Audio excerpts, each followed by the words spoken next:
Hi, I'm Dr. Jana Price Sharps.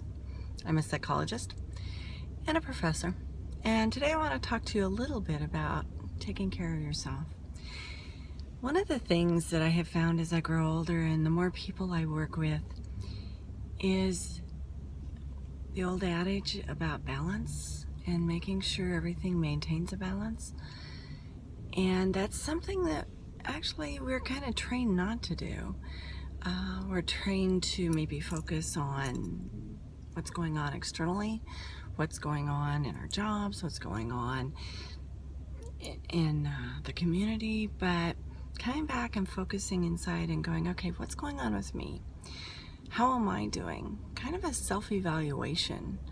Am I unbalanced? And so some of the areas you might look at are, I don't know, work versus play, relationships. Are you paying attention to them? When's the last time you sat down with your spouse or significant other and just had a cup of coffee and talked and said, hey, what's going on with you and how's life? And checked in besides what's going on with the kids, who needs to get the groceries, have you paid the bills, that kind of thing. So often I think that people get so busy that they forget to just check in with their life and evaluate it and think about, okay, am I happy? And if I'm not happy, what are some steps that I can take that will make me a little bit happier? And sometimes those steps don't have to be very radical. It can be things like, I don't know, maybe once a week we need to sit down as a family and eat together. I would encourage you to do it more than that, but some families with crazy schedules, that's all they can do. The research shows pretty clearly that families that do that on a regular basis have better relationships, better communication. The kids tend to have less problems. When's the last time, if you have a spouse or a significant other, when's the last time you went out on a date? When was the last time you really thought about your health? And are there some things that you can do to make you feel a bit healthier? Maybe spiritually. That's something you need to think about. Are you feeding that aspect of your life? I am a big believer in what Zig Ziglar says. You really need to think about what's being put into your mind. And in an age and time when everything coming in is very often negative.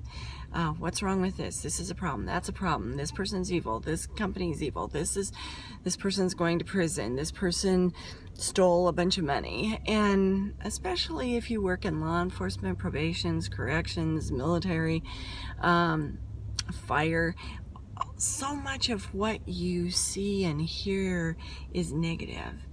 And so how do you begin to counteract that without just thinking about more negative? Are you feeding that brain positive things that build you, things that promote happiness? Or are you just feeding more of the bad? And so society does a pretty good job of feeding you the bad.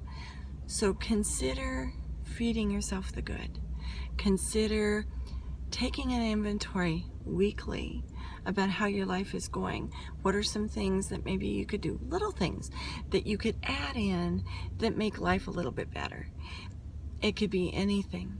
It could be, again, sitting down with your family, taking your significant other or spouse out on a date, spending a day in the backyard playing with your kids, going to church or going to a religious event, opening up a motivational book.